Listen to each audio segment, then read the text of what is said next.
Hey, this is Patrick Findaro with Visa Franchise. We founded the firm back in 2015. To date, we've had well over 360 clients from 58 or so countries engage our services to find, analyze, and work together with their immigration counsel, corporate counsel, to purchase a franchise or licensed business. We've seen a lot of deals over the last 5 years or so. We've seen all different types of franchise industries, all different types of investment amounts. And today I just wanted to share with you the number 3 requirement of the E2 visa, which is it needs to be a substantial investment. So there's no minimum. You just have to show that the business, the investment is sufficient for the startup or the acquisition to operate in a profitable manner. So the government wants to see that the business is already running profitably, and you're investing enough money to sustain the operations if it's an existing business, or if it's a new business, how that funds are going to be used to create a profitable enterprise. So for example, it's up to the consulate officer to decide if a $60K investment in a failing restaurant is sufficient to meet the substantial investment requirements. Most likely you're going to have to invest another $50K plus if you're investing in a business that's struggling.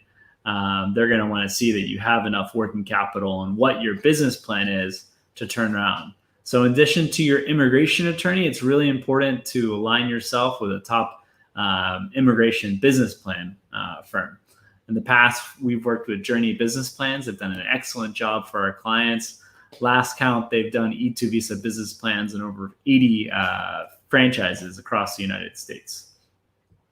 So it's really an advantage to go the franchise route just because everything's documented in item 7 of the franchise disclosure document in terms of the startup costs. And I'll show you just an example of what I mean.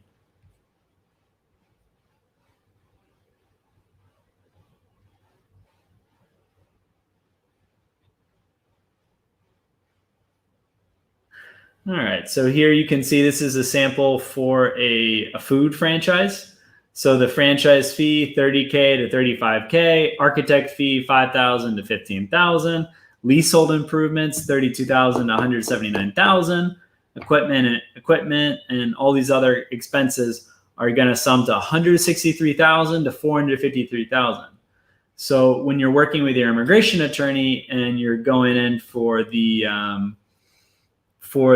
consulate interview, you can share with the consulate officer, hey, I've invested this amount. There's another 200 franchisees that invest within this range, more or less, and including working capital, additional funds of $15,000 to $30,000. This should be sufficient enough to start the business and sustain the operations. So there's no set number. It's really going to depend on the type of the business. That being said, we've never had a denial where a client invested more than $225,000. And we have had denials, unfortunately, when the client invests $80,000, $90,000. It's definitely a lot riskier. So unless it's really well structured and it's a great industry that doesn't need that much capital investment to start a profitable business, and looking at history of other businesses in that sector, whether it's a franchise or non-franchise, it's going to be tough to get approved for 60, 70, 80K. There are consultants, there's attorneys that say, yes, we do this all the time at 70,000, 80,000. My question would be at what success rate? At Visa Franchise, we've never had a final denial. So we have had clients that have applied once and they've been denied. And all the ones that listened to the feedback from the consulate officer and worked together with the immigration attorney, the franchisor, and the business plan writer were able to overcome that first E2 visa denial. So part of that was investing more money. We had a client back in 2016. He only invested $42,500 into the franchise, and another $40,000 or so was just in the account. So they thought that was not a substantial amount of money to invest in the business. So working with the business plan writer, it was Journey again. They went through all different types of property management approvals they've had, and they were able to successfully overcome the case together with the immigration attorney.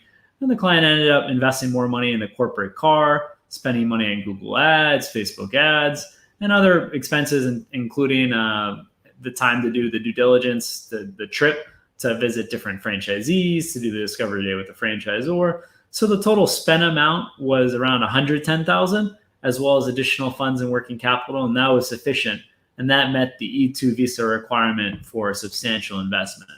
At Visa Franchise, like I mentioned, we want to keep our approval rate as high as possible.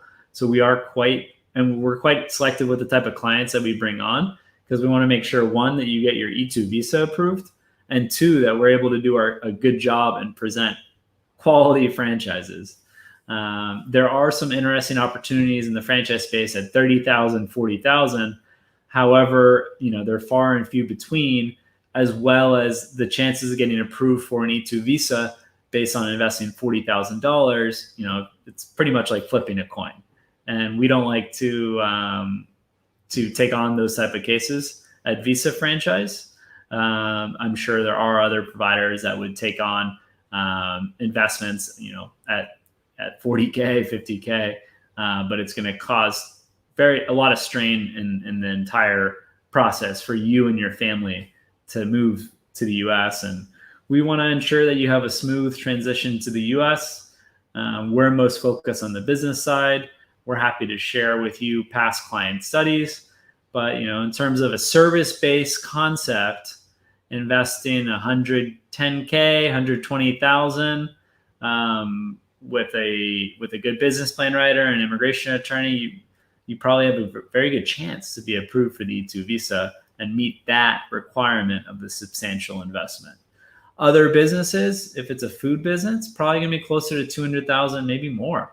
It's tough in the United States when you include permitting, the leasehold improvements, all those examples that I mentioned for that food franchise, which range between 160,000 and 450,000, to do it on the cheap. So I hope you found this video informational. We're not attorneys. We just work to help find and analyze the businesses that might be eligible for E2 visas. It's really important that you consult first with an immigration attorney, as well as with a business plan writer or accountant. And you can basically form your own dream team to make sure that you and your family have a very smooth transition to the United States. But it's very important first to understand what the requirements are. And I just went through requirement number 3 for the E2 visa, which is you have to invest a substantial amount of money. Hope you enjoyed this video. Feel free to write in the comment box if you would love to see other types of subjects on the E2 visa or franchises or businesses for sale. And if you like this, share with your friends, follow us on YouTube, follow us on LinkedIn, and have a great rest of the day.